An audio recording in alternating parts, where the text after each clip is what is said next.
Olá, você está no videocast Ciência e Vozes da Amazônia. E o nosso bate-papo agora é sobre as meninas na ciência. E sobre esse assunto eu converso com as professoras Maria Ataíde Malcher, que é pesquisadora da Comunicação Pública da Ciência, e também com a professora Cristina Araripe, que é pesquisadora da Fiocruz. Muito bem-vindas aqui ao nosso videocast. Um prazer enorme. Estou muito contente de estar participando dessa experiência aqui nova para mim.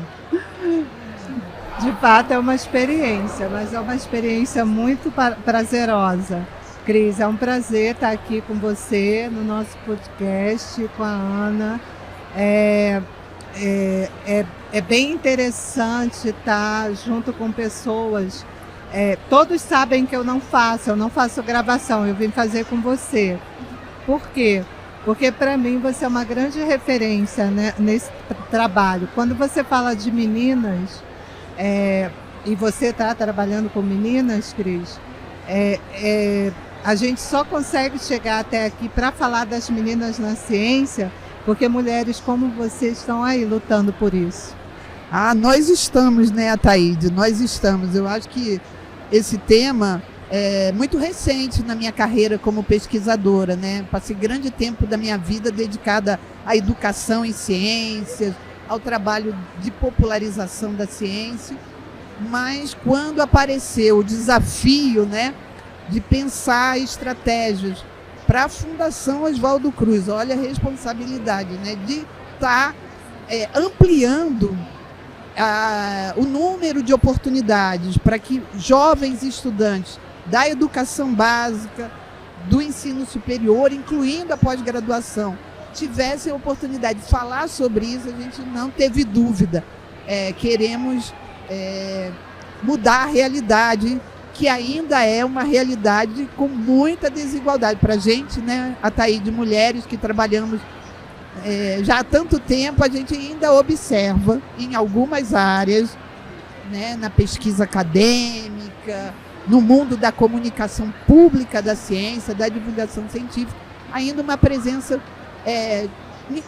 tímida de mulheres. Isso mudou recentemente, mas a gente está aqui para acelerar o passo, fazer a diferença mais rápido. É isso mesmo, professora. Quando a gente fala de comunicação da ciência, quando a gente fala de incentivo à ciência, a gente fala também de inclusão. Professora, para a senhora, que valor tem a inclusão das meninas na ciência? Na realidade, Ana, as meninas sempre estiveram na ciência, porque as meninas são crianças extremamente curiosas, como toda criança, só que para nós mulheres, principalmente para nós da geração da década de 60, era muito comum, isso se perpetuou, que a gente fosse tolhida. As nossas curiosidades eram tolhidas. E nós éramos quase predestinadas a um único destino: casar e ter filhos. E hoje, hoje o trabalho que está acontecendo, e que eu acho que demorou a acontecer, mas está acontecendo, é de trazer exatamente essas diferentes possibilidades para meninas, meninos, mas principalmente para as meninas. Por quê? Porque ainda é comum, principalmente num lar onde existe muita necessidade, os pais geralmente focarem nos meninos, porque eles entendem que os meninos conseguirão mais rápido alcançar proventos, condições de sustentar a família. E eles acabam não apostando, não investindo nas meninas. E as meninas acabam ficando num processo de total esquecimento dentro dos lares, principalmente dos lares com maiores dificuldades. Então, as iniciativas como a que a Cristina Araripe capitaneia e outros colegas e colegas mulheres e colegas homens também capitaneiam por todo o Brasil, essas ações elas são importantíssimas, porque uma menina que dentro da casa dela existe uma divisão que geralmente é assim: quem quem nasce num berço pobre, quem nasce num berço com menor condição, e eu falo disso com total tranquilidade, porque eu faço parte de uma família que vem de uma base de muita necessidade, e que eu era a única menina numa família de homens, e que minha mãe só achava que ela esteja em um ótimo lugar, minha amada mãe, só achava que eu deveria casar e ter filhos. E ela tinha uma frase que eu abomino até hoje. É assim: mulher nenhuma é alguém se não tiver um homem do lado. E isso acabou conosco, com toda a nossa geração. Nós temos cientistas que estiveram na sombra durante muito tempo. E meninas que nunca imaginaram que poderiam ser físicas, cientistas da física, da química, da biologia, da comunicação, da antropologia, elas acabam sendo... os sonhos delas acabam sendo soterrados. Então, a questão da inclusão, a questão desses processos, eles são vitais para que a gente tenha o que Cristina gosta muito de trazer, equidade, né, Cristina? Exatamente. Essa questão hoje ela é fundamental. Se a gente olhar de diferentes ângulos, a gente vai ver que quando a gente está falando de equidade hoje, é porque há bem pouco tempo atrás começamos a falar de quanto estava difícil a gente tratar de alguns desafios que para a gente da área da ciência parece trivial, mas não é tão simples. Um terço, em 2015, só para a gente ter uma noção, 2015, quando a ONU decide criar o Dia Internacional das Mulheres e Meninas, um terço das meninas não concluía o ensino fundamental no mundo. Não é pouca coisa, gente. E o Brasil estava naquele lá 2015 ainda pensando como é que eu vou mudar essa realidade da educação brasileira. Eu acho que a gente está aí com um pouco mais, então, de 10 anos de discussão sobre quais estratégias adotar, como a gente faz para mudar essa realidade. É isso que talvez vale a pena a gente se debruçar, porque dentro da universidade, nos institutos de pesquisa, não é diferente. Falar disso, professor, é falar também de mudança de cultura. Mudança de cultura aqui no Brasil. No passado, as mulheres não podiam estudar.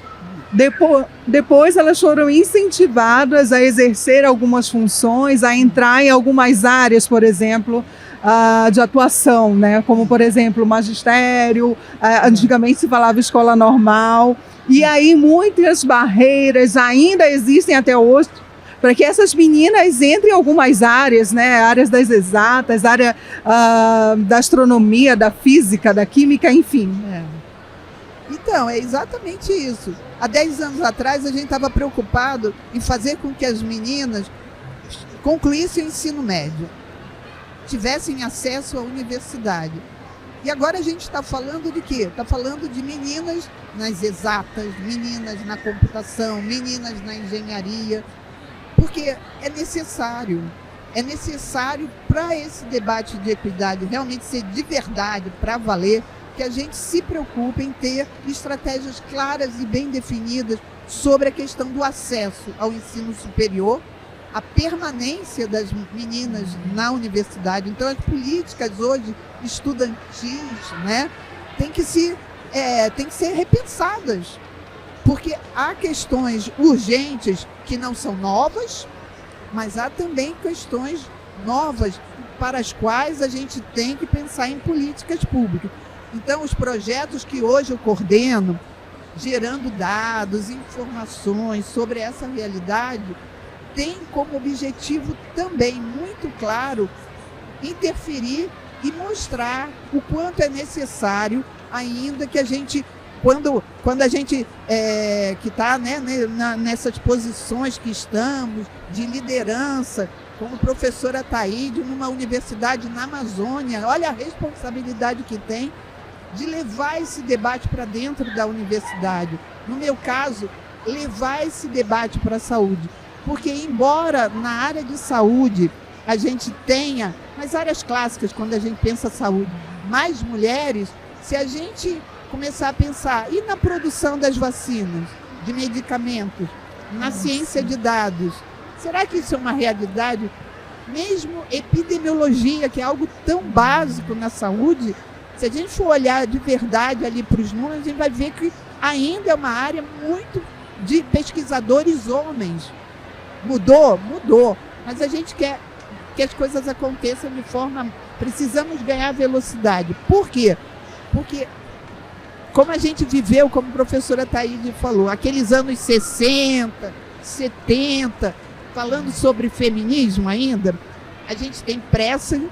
E por que a gente tem pressa? Porque a gente sabe muito bem que não basta só fazer essa discussão sobre como é que as mulheres vão mudar a sua posição social. A gente precisa que as mulheres ocupem com a máxima urgência algumas posições sociais que vão ajudar demais a grande maioria das mulheres a que as mudanças ocorram.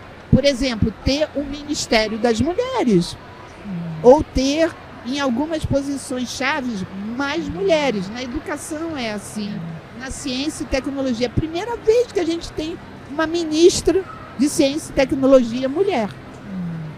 E aí a gente deve disseminar isso em todas as esferas, também nos estados, nos municípios, né? Que tenhamos mais secretárias, aí, mulheres também, exercendo cargos de poder. Isso. Não, a gente tem, sabe o que eu acho que a gente tem que fazer? A gente tem que falar com as meninas, aquelas pequeninas mesmo, aquelas que estão ali no ensino fundamental, terminando o ensino fundamental, ingressando no ensino médio, iniciando...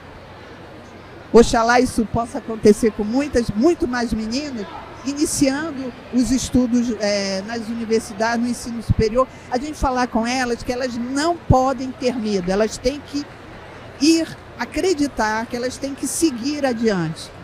Isso tem um preço muito grande, porque como a professora falou, a Thaíde, na nossa geração, as mães, os pais falavam e a gente obedecia. Ai da gente se a gente... quebrasse, né, alguma dessas regras que eram impostas pela sociedade. Não era pela mãe dela, ou a minha avó. Era uma questão social muito forte. Mas hoje, justamente porque a gente trabalha com educação, a gente tem a possibilidade de falar com as meninas sobre vamos mudar essa realidade, vamos fazer diferente. Para isso, elas precisam ter muita informação. Thaíde, lembra, o problema, eu sou socióloga, estudei nos anos 80 e 90, se falava do problema da gravidez na adolescência, era um tema, até o início dos anos 2000, era esse um dos grandes problemas que a gente tinha que enfrentar quando a gente falava das meninas, resolver o problema da gravidez nas meninas. Hoje a gente tem que resolver o problema da gravidez na adolescência, tem que garantir, mesmo que as jovens mães tenham acesso ao ensino superior, continuem a estudar e, quem sabe, assim, criar mais redes de apoio para que essas meninas, que muitas vezes ainda estão dentro de casa, sendo pressionadas por famílias para cuidarem da família, seguirem na cuidado, que elas possam ousar ter sonhos e possam mostrar, provar e que isso é possível, e para isso a rede de apoio é importante, para a gente mostrar que é possível elas seguirem nos estudos e serem, por que não, também vão assumir, né, a responsabilidade, né, econômica, porque a grande maioria das mulheres já faz isso. O problema é que essa grande maioria ainda está na base dessa grande pirâmide, que é a pirâmide populacional, onde a gente tem mais mulheres, mas mais mulheres cuidando de serviços com baixa remuneração. E o que a gente quer é que elas cheguem, por exemplo, se elas quiserem, a serem cientistas. É um sonho, não é? É um sonho mesmo, né, professora? Eu fiquei um pouco espantada, Cris, não sei Eu rapidamente, eu não tenho tempo mais de ver TV aberta, nem TV fechada, nem nada, né? Mas eu estava trabalhando e o Globo Repórter, acho que foi o Globo Repórter, estava passando e trazendo de novo a discussão da gravidez na adolescência, como um dos grandes riscos que nós estamos agora de novo tendo com as meninas, né?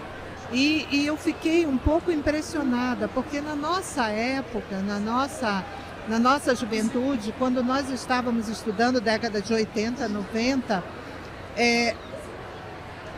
isso era muito complexo para a gente, né? Era algo, a pílula anticoncepcional estava vindo, era toda uma discussão, né? Toda aquela coisa do feminismo naquela época ainda. E eu fiquei um pouco chocada de ver que agora, no século XXI, nós temos como ameaça ainda a gravidez na adolescência. E a gravidez na adolescência, agora numa versão diferente. Em alguns momentos, as meninas são amparadas, em outros, elas continuam sendo tratadas como naquela nossa época lá atrás. E eu não estou falando de lugares distantes, eu estou falando de Rio, São Paulo, Belo Horizonte. Então, assim, eu fiquei eu fiquei impressionada, porque eu achei que a gente já tinha dado um passo à frente, entendeu? E aí a gente vê que não, que a gente continua com algumas questões e com histórias muito semelhantes ao passado.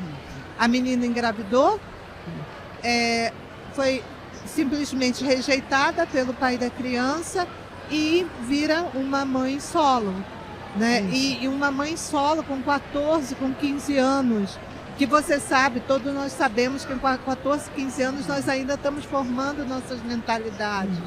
E aí a gente vê a suspensão de uma trajetória, né? Por mais que tenha apoio, é um momento que é pouco próprio. E aí os médicos estavam falando de tudo que isso traz para o corpo da mulher, para a menina, né? Então eu acho que a gente ainda tem um caminho longo. São necessárias políticas públicas para essas meninas, né? Para essas meninas que engravidam na adolescência, por exemplo. A gente tem que levar em consideração também que, embora a gente tenha mudado muito do ponto de vista, né, a sociedade urbana hoje está de uma forma assim que parece que a gente é muito diferente daqueles anos que você tinha ainda um processo de mudança nas famílias, né? Então, você pegar, eu sou do Rio de Janeiro, estou na Fiocruz no Rio de Janeiro, lá a gente ouvia falar dos processos, né, de ocupação, né, de favelas, etc. E todo mundo imaginava que isso era um problema que crescia ali naqueles territórios. Não é verdade. Esse problema hoje, nas cidades, ele não é só ligado à pobreza, ele tem a ver com outras questões, por exemplo, da religião, onde você observa que tem influência maior de questões religiosas. Isso só para dizer que muitas vezes, né, a gente que está trabalhando com educação, para aumentar o acesso, né, a inclusão, dar mais oportunidade, a gente está focado nesse mundo que é de ampliar. E muitas vezes o que a gente observa com relação às meninas das meninas não saírem daquele universo ali muito restrito de uma família que muitas vezes tem uma orientação religiosa que faz com que ela sequer pense em mudar sair daquele círculo familiar. Isso porque quando você fala assim, a gente tem uma rede de acolhimento hoje muito maior, é verdade. Porque o problema da gravidez hoje ele é tratado como um problema de saúde pública. Mas também tem os outros problemas decorrentes disso. A gente sabe que não é simples que essas meninas cheguem até esses serviços de saúde. Quando elas chegam, elas são orientadas muitas vezes para essas questões próprias ligadas às mudanças que estão sendo operadas. Mas quem que vai discutir com elas as questões econômicas, as questões ligadas à possibilidade de pensar em trajetórias profissionais? Isso reduz o mundo e elas ficam cada vez mais aprisionadas, né? Isso, né, em termos assim, de Rio de Janeiro, a gente tem dados mostrando assim, influências que a gente não esperava que em pleno século XXI fossem tão presentes, tão fortes. Infelizmente, a gente sabe que as escolas podem influenciar muito. Muitos professores hoje são muito melhor preparados, não sei o que você acha, Thaíde, mas muito melhor preparados para enfrentar isso dentro das escolas, mas nem por isso, né, a gente deixou de ter esse tipo de problema. As meninas tendo que fazerem escolhas que impedem elas de seguirem os estudos. No caso do ensino médio, isso é claro. Na universidade, isso está mais diluído, mas a gente está exatamente criando projetos, programas, para que elas possam ter mais acesso à informação. Aí nós não vamos lá discutir só sobre isso, a gente quer discutir sobre os desejos dessas meninas. Certo. A gente está falando aí de várias esferas, né? A gente fala da família, a gente fala da escola, a gente fala da sociedade em geral e fala da mídia também. Eu quero trazer um episódio aqui para vocês de um post compartilhado nas redes sociais de uma garotinha que foi com a mãe a uma loja de departamento e viu lá nas araras as roupas das meninas e as roupas dos meninos. E ela mostrando, super indignada. Olha aqui como são as roupas das meninas, só florzinhas e princesas. E a dos meninos, foguetes, astronautas, né? Então é muito por aí, né, professora? Isso continua. Né? Não tem muito tempo atrás, a gente viu, né, na arena política brasileira, pessoas falando sobre meninas vestem rosa e meninos azul, né? Isso é o clássico de todo mundo que estudava essas questões de gênero no país. É bom que isso aconteça, porque quando eu falava assim das mudanças, né, que estão sendo processadas na nossa vida, a gente sabe que as mulheres mudaram muito, né, no seu comportamento, né, a questão de roupa, para falar de mudança cores, de consciência, como né? A gente se veste, né? Então hoje tem uma consciência muito diferente da nossa época, né, de ter mais liberdade para fazer escolha. Mas nem por isso a gente deixa de ter que enfrentar esses problemas. Talvez o que você se refira, realmente, aí sim, que você perguntou antes, eu não respondi, tem uma questão de cultura muito forte, né? Uma menina que pode escolher e uma menina que não pode escolher, né? A gente tem que começar também a levar isso em consideração, porque a escolha pressupõe conhecimento, né? Você saber, e muitas vezes na nossa época não era isso, a menina é rosa e menino é azul. Bom, isso para simplificar, porque no fundo, o que a gente está falando é que precisa, né, e muito além das questões mais que a gente vê assim, né, que a mídia coloca assim, essa questão dos brinquedos que você cita é uma questão geral. Quem tem acesso a brinquedo, né, é pouco. Mas muito nos espanta ainda que se venda, principalmente a classe média, né, a dita classe média, ainda faça esses brinquedos para as mulheres. As roupas também, cozinha, né? De fazer tarefas ligadas, né, à casa e tal, e para os meninos carrinhos, etc.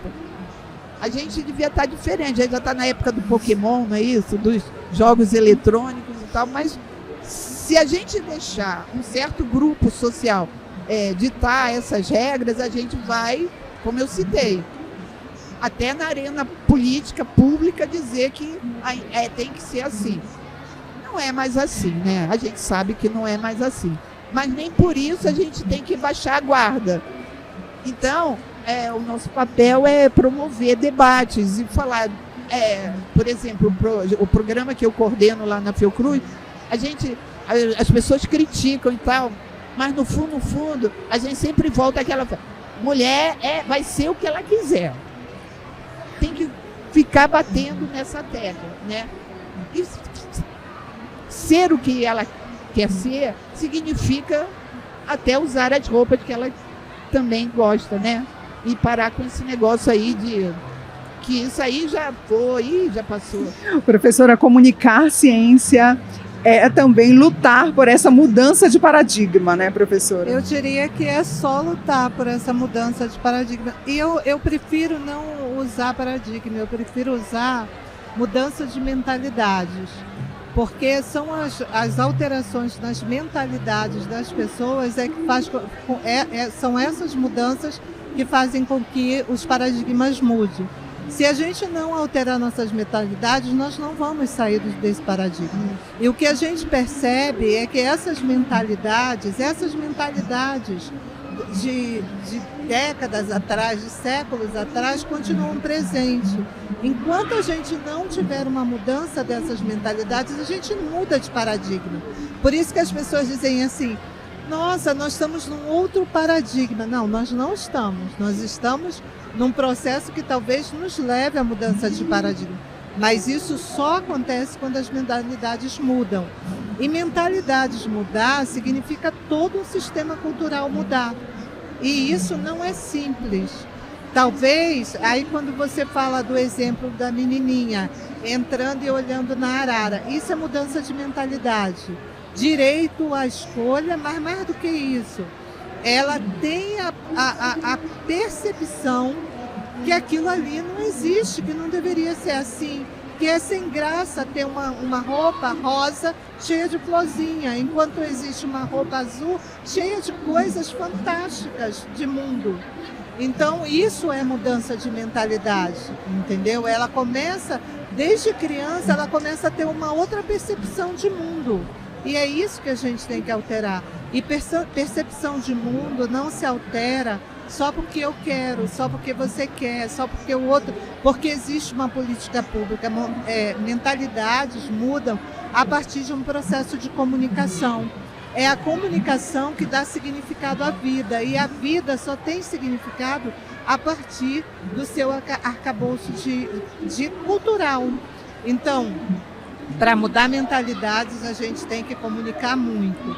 E comunicar não significa falar e nem ouvir. Quer dizer, significa mais escutar do que falar.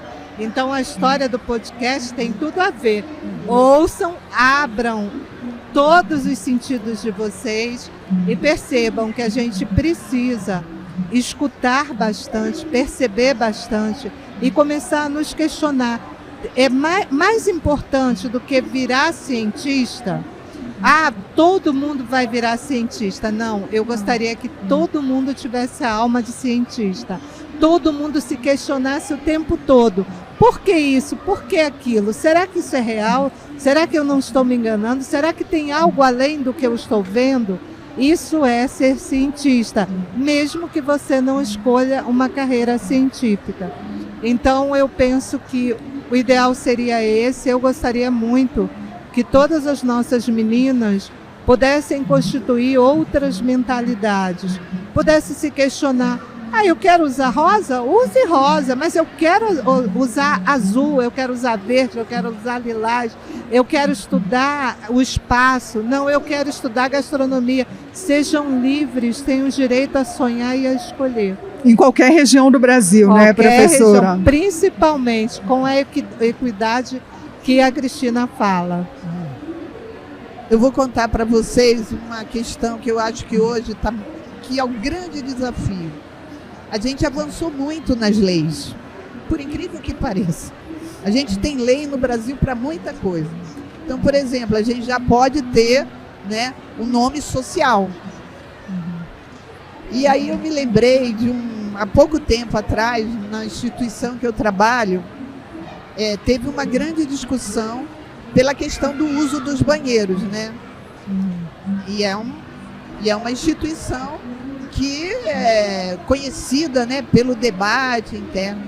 Então teve um grande debate, porque era importante, né, que as mulheres trans tivessem acesso Mas as próprias mulheres estranhavam, as mulheres cis, né?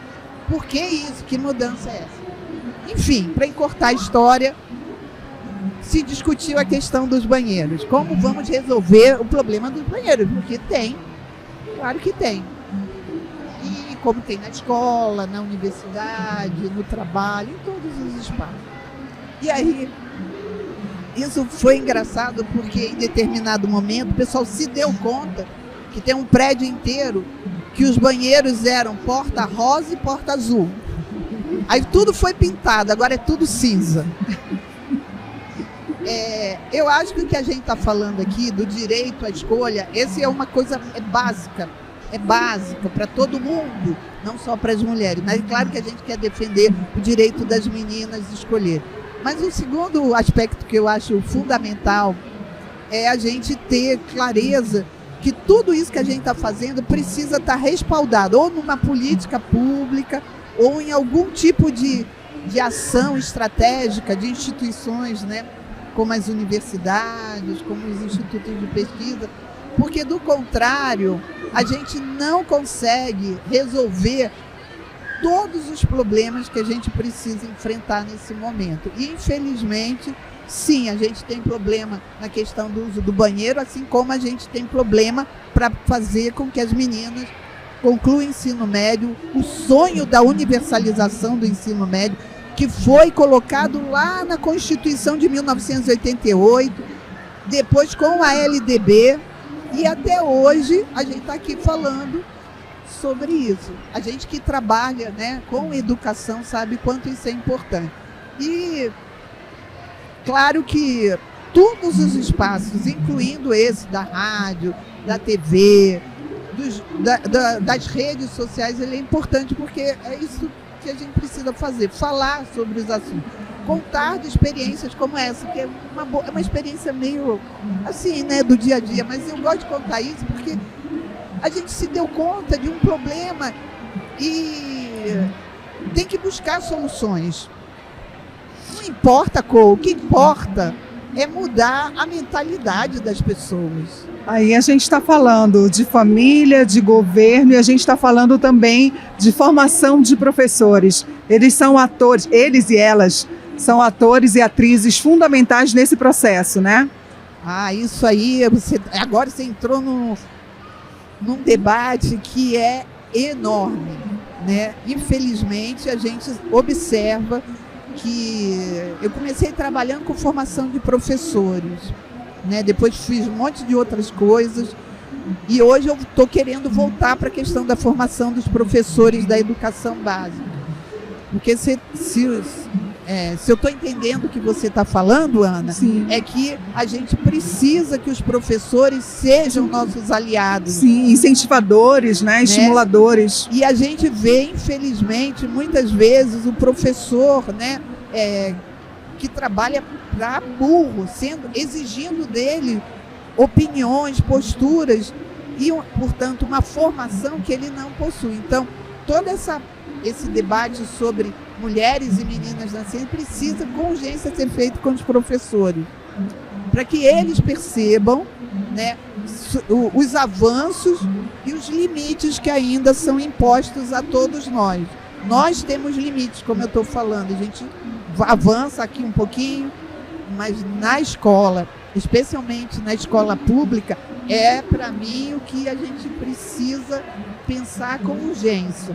E não adianta meter mais nada dentro do currículo, né? A BNCC aí fez todo um debate, não adianta. A gente tem que ir conversar e fazer com que eles, professores e professoras, estejam sensíveis. Muitos estão, tá? Porque eles têm uma coisa que eu acho que é ótimo, que a gente às vezes perde na universidade, que é o contato direto ali com crianças, com jovens adolescentes. Muitos desses jovens que às vezes estão fazendo esse processo de mudança, né, de gênero, sofrem com isso. E eles, professores, às vezes são os primeiros a saber. Assim como o tema que a gente discutiu aqui, que é da violência, né, nas famílias. Aí eu estou falando de violência mesmo, né, problemas graves que a gente... E é onde é o primeiro lugar que a garotada vai falar, a criançada. para professor na escola. E nem sempre o professor está preparado para lidar com essas situações. Então, formar professores, todo esse tema, questão de saúde sexual, reprodutiva, e toda a legislação que a gente possui, o porquê que é importante o professor, a educação ser aliada da saúde, né, trabalharmos juntos, isso tudo é um mundo para ser ainda bastante. A gente tem muito trabalho pela frente. Formar e seguir com a formação continuada de todos nós, né? E nesse processo, Cris, os professores, essa coisa de você querer retomar, né, o trabalho com os professores é muito importante. Por quê? Porque as pesquisas de percepção pública mostram que as pessoas ainda confiáveis nesse processo são os cientistas, os professores e os jornalistas. Então a gente precisa cada vez mais fortalecer esses pilares, porque de fato, assim, até hoje, Cris, eu dando aula, né, em universidade, que eu me dediquei à vida universitária, né, era na sala de aula que eu descobria os problemas dos alunos, que eles não tinham coragem nem condição de contar para os seus pais, nem para os amigos. E aí eles encontravam no professor essa figura que seria a figura de confiança. E eu tenho me sinto orgulhosa de ter, durante esses anos todos, ter sido o ombro dos meus alunos e ser, digamos assim, o lugar que eles depositaram os segredos deles, que morrerão comigo, com certeza. Então, assim, durante muito tempo eu tentei ajudar e apoiar várias crises que estavam acontecendo na vida desses alunos que já estavam na universidade. Avalia esses meninos e meninas que estão lá no ensino básico. Então, esse professor, ele tem que ser cada vez mais... a gente tem que dar todo o suporte possível de formação, de apoio mesmo, deles saberem com quem eles também podem contar, os lugares que eles podem buscar informações sólidas, íntegras, a quem eles podem recorrer quando alguma coisa acontece nesses espaços. Hoje em dia está um pouco melhor, mas a gente sabe que é muito diferente no país inteiro, né? Em vários lugares do país. Então, realmente, a formação dos professores é algo que a gente tem que se preocupar muito. Existem vários cursos de mestrado, doutorado, de formação de professores pelo Brasil. E eu acho que a gente deveria fortalecer bastante esse lado. Como também a formação de jornalistas, de pessoas da comunicação. E esse trabalho com o cientista também, com a ética na formação dos cientistas. Porque você sabe que a gente também sofre uma questão de... né? Então tem muita coisa aí para a gente fazer. Então, realmente... Olha, obrigadíssima pela presença de vocês, pela participação das duas aqui no nosso videocast. Parabéns pelo trabalho de vocês, pela luta aí por mais equidade, por mais meninas na ciência no Brasil e em todas as regiões do nosso país. A gente fica por aqui com o nosso videocast Ciência e Vozes da Amazônia. Muito obrigada pela sua companhia.